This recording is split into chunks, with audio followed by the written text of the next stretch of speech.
Hello, it's Morgan with the Wyalusing Library here with a little tutorial about browsing and looking for books in the Libby app. So I'm assuming that when you open your Libby app, it looks something like this. And I'm also assuming that you've already logged in. So you've already signed in with your library card and you're good to go. And that you are ready to explore and look for some books.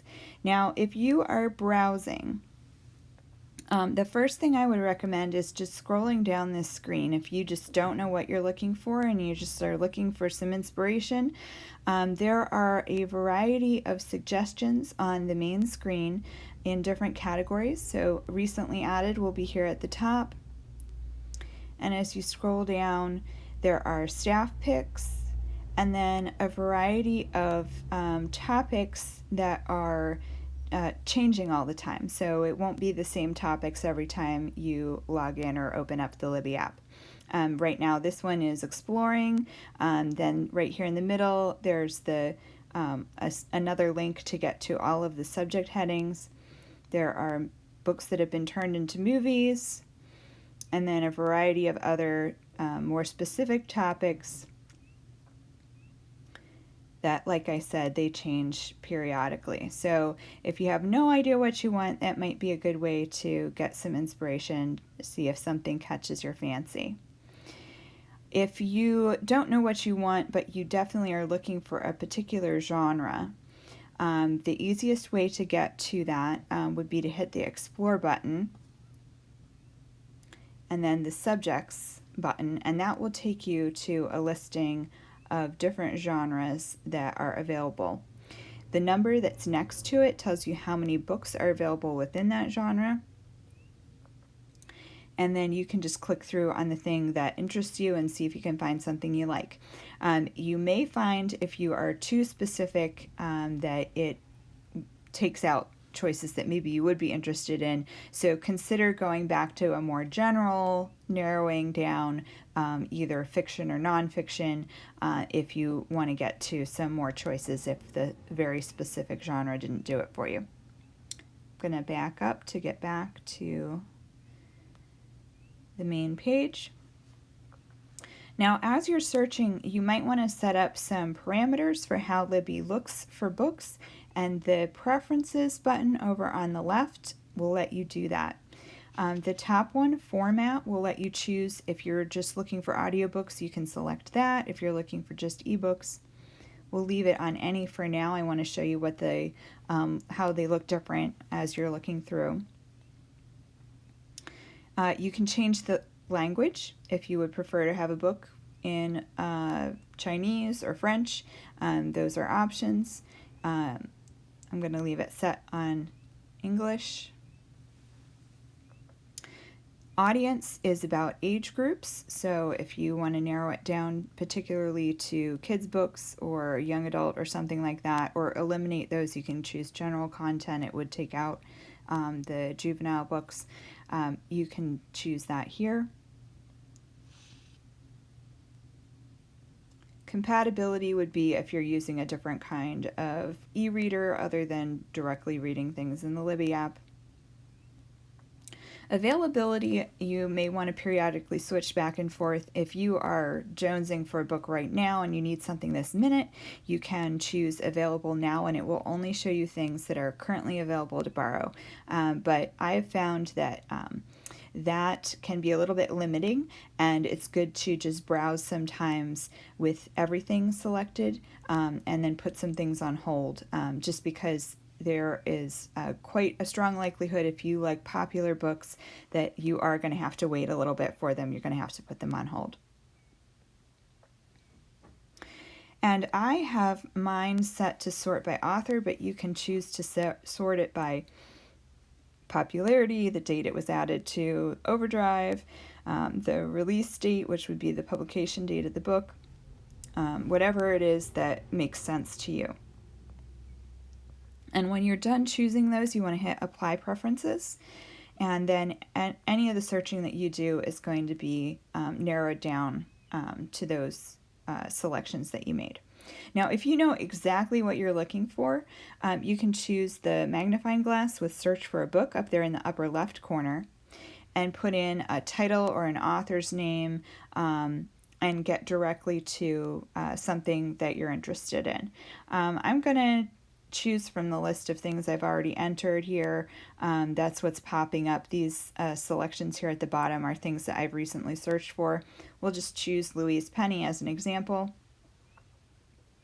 And you can see now that we have all of the Louise Penny books that are available through the ebook audiobook borrowing service.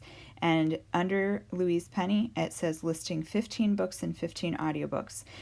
If I, now that I'm here, decide that, oh, I'm definitely interested in an audiobook, I can click on or touch audiobooks, and that will narrow it down to just the audiobooks. And if I touch that again, it will go back to the whole thing.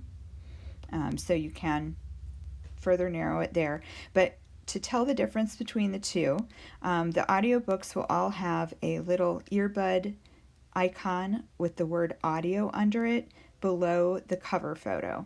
And also it will say play sample instead of read sample.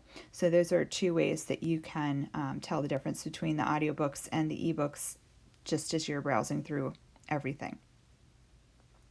Now there's a couple useful things that give you information right away on this screen, and they include the number that the book is in the series, which should be right there at the top.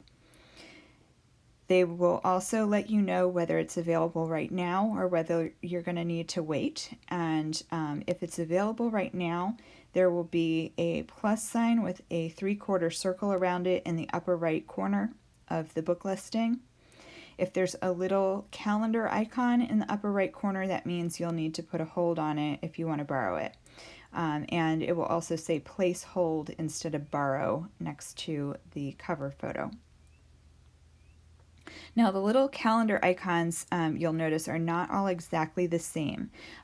There are some that have more of the dots darkened than others. So some of them just have a few dark dots and the other dots are lighter gray. And that's to indicate roughly how long the wait time is for that particular book. And I'm going to show you in a minute. We're going to click through to look at a full book page, and you'll get some more detail about that. But this gives you a real quick glance. What number in the series? Can I borrow it right now? Roughly how long am I going to have to wait to do that? And if it's a book that you've borrowed before, it will also give you the information about that next to the book as well. So if you're reading through a series, that can be useful, or if you have a favorite author and you want to figure out if it's a book you've borrowed before, if you borrowed it this way, it will let you know that you've done that before. All right, let's click on A Fatal Grace just to give you some idea of what the book information is then going to look like. So if you click on the book cover, it will take you to this information page, which gives you the book synopsis. On the left-hand column, there's some other information like the series title, the date that the book was released, so the date it was published. The author's name will be over there. And if you click on any of those things, if you touch any of those things, it will take you then to the full list of that. So if you click on the author's name, it will take you back to that full listing of everything by that author in the Libby app, or rather in our Wyalusing Library Overdrive service. If you click on the series title, it will narrow it down to everything by that author in that particular series. Now, Louise Penny only has one series, so in this case, it would take us back to that same list.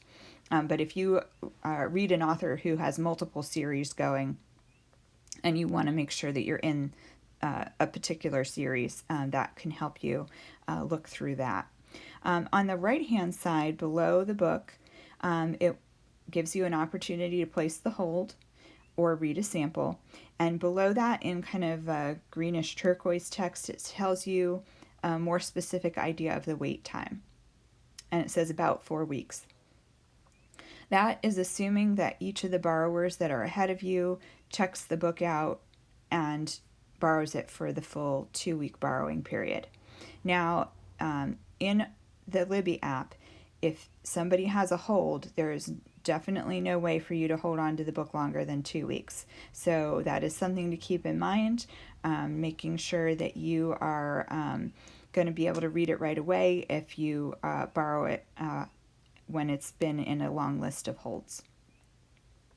If you scroll down a little bit below the book description, there will also be, if it is part of a series, a list of where this book is in that series, sort of showing you the books that are closest surrounding it.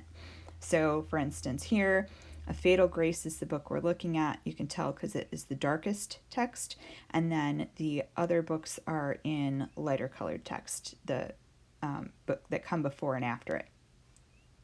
And it does also let you know that it's available as an audiobook. And then you might get some other suggestions below there. So that is kind of the information that's available. And then you can choose to place a hold or borrow a book.